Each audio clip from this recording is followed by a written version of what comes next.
aren't you proud to be here? I'm not going to say that old as you are, it just ought to be a pleasure to be anywhere. I'm not going to say that. Well, y'all are just such a fine crowd, just such a fine crowd. I want you to know that this place has done made me mad tonight. It's made me mad, Colin. I was walking in here, and I come walking in here, and I thought there was a fella would come up and give me a funny look, and I stopped and I turned around and I said, "Fella," I said, "you give me a funny look?" He said, "You got a funny look, but I didn't give it to you." But you know, me and my mommy, we flowed down into Dothan. Yeah, we flowed down to Dothan yesterday. Well, I don't know how your vocabulary is, but where I'm from, we call it flowed.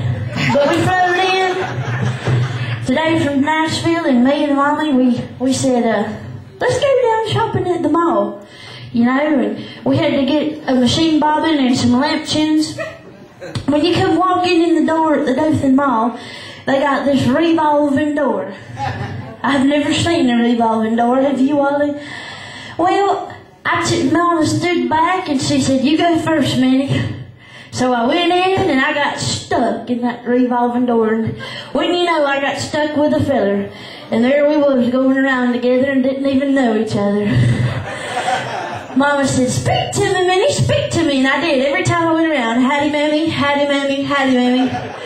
But you know, we finally got in there and we got our stuff and we went and checked out at the hotel and we went and checked in and went up to our room, and we're staying at the Holiday Inn. It's a real nice place, that Holiday Inn. And we got in there, there was an old mouthy hotel clerk, Wally. An old mouthy hotel clerk.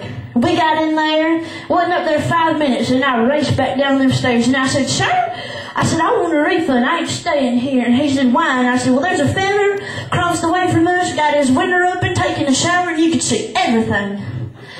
He said, "All right, let's go over and look." And so he got up, walked up the stairs. He said, "Well, I see the man's window open, but, you know, I don't see nothing inappropriate." And I said, "Well, you get up on them Chester drawers and look." But I was just so mad, Wally. I was just so mad with everything, you know. But then I decided, I said, well, since I'm here, I'll just come down and see everybody, you know. It's been a day. And, you know, nothing is like a good friend to cheer you up. A good bald friend can cheer you up.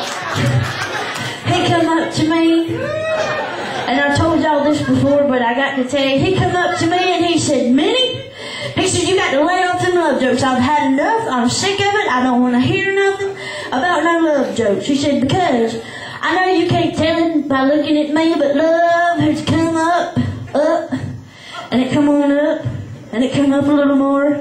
He's tall. And it's kicked me square in the face, and I don't want to hear not near another love joke.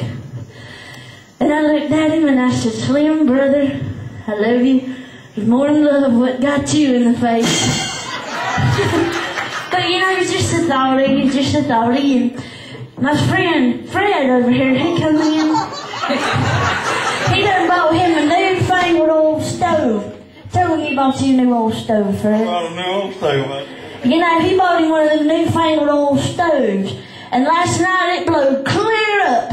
It blew him and his wife clear up. And I told him, I said, "Fred, are you okay?" He said, "Yeah." He said, "It was a good thing. That was the first time we've been out together in ages." But you know, he's been married, what, 35 years? The other day, we come in here, we was practicing, you know, with the band, and I was just kicking a little dance, you know, and he was fiddling with the paper, and I said, "Fred," I said, "if you don't get over here and practice your song, you ain't gonna get no practice." And I said, "What are you fiddling with anyway?" He said, "I was looking at my marriage certificate." And I said, "Why?" He said, "I'm trying to find the expiration date." He said, "You know, Minnie," he said, "marriage is like getting in a hot tub of water. Once you get in it, it ain't so hot." But my friend Slim here, he told me, he said, "Minnie," he said, "I got me a new job with the Dothan City Police, working with the animals and whatnot. Isn't that nice to go to my city job?" And he said, "I've got to go and get all my hair, singular, cut off." He said, "I've got to go get all my hair cut off." And he said, if I got to get a haircut, he said, I'm going to get the finest one I can get. So he went down to the Sears and the Roebuck, and he sat down in that big fancy chair, and he said, I want the finest haircut you got, and I don't care what it cost. And he sat there. Oh, wait, no. He sat there. So when he got through, he stood up, and he said, man, he said, that's nice. He said, how much do I owe you? Feller said, well, he said, it'll be $1. And he said, $1? He said, boy, he said, that's the cheapest haircut I ever got. He said, I won't be coming to you on a regular basis. He said, now, wait a minute, I'm not through. It's going to be an additional $9 for a finder's fee. But you know, he just put so much thought into his clothes and his attire. We're just so proud of him that he got that job at the city. I'll give him a hand. But don't worry, Slim. I won't tell him that that's false teeth. But it's not my fault. It's really not. I can't help it that God made you bald. But, you know, Fred told me the other day, he said, Minnie, he said, come down to church. He said, we've never had a comedian at church. And I said, okay. He said, and when you come, he said, I want you to pick out all the hymns for the service. And I said, all right, you know. So I didn't think about it much when I came in. He said, all right, Minnie, he said, what hymns are we going to do? And I said, well, now, wait a minute. And I turned around and I looked at the crowd. I said, I'll take him, him, and him. And he told me, he said, Minnie, he said, you've got to come up with some Christian jokes. He said, them ones about men taking showers and whatnot just ain't going to do it. So I got to thinking about it, and I go out to a lot of different churches and meet lots of different Christians. And there was this one story. This fella walked up to me after I got through preaching. Yeah, I can preach. But he walked up to me and he said, Minnie, he said, I've got to tell you. He said, I walked up to my daddy on my 16th birthday and he said, I'm a man now, Dad. I want a car.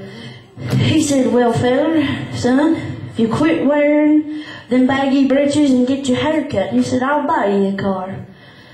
He said, well, if you think about it, he said, Jesus wore baggy clothes and he had long hair. I know you're jealous, but it's just a joke. He said, and he had long hair, and he said, yes, and if you think about it, Jesus walked everywhere he went. But, you know, I had someone come up to me the other day and said they went down to the nursing home. Oh, sorry. They went down to the nursing home. I'm not going to tell him it was you. Went down to the nursing home, and he sat down, you know, he was looking around, and he said, I know that woman.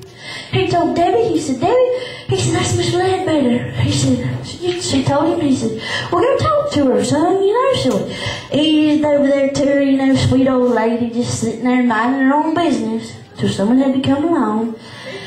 And he said, well, hey, Mrs. Ledbetter. He said, do you know who I am? And she sat back in her chair and looked at him. And she said, well, no, son, I don't. But if you go up the nurse's station, they'll tell you who you are. Well, I reckon that's about all that I've got to say tonight. But before I go, I'd like to sing y'all a song. It's one that I sung down at the Grand Ole Opry a lot. And I think y'all will enjoy it.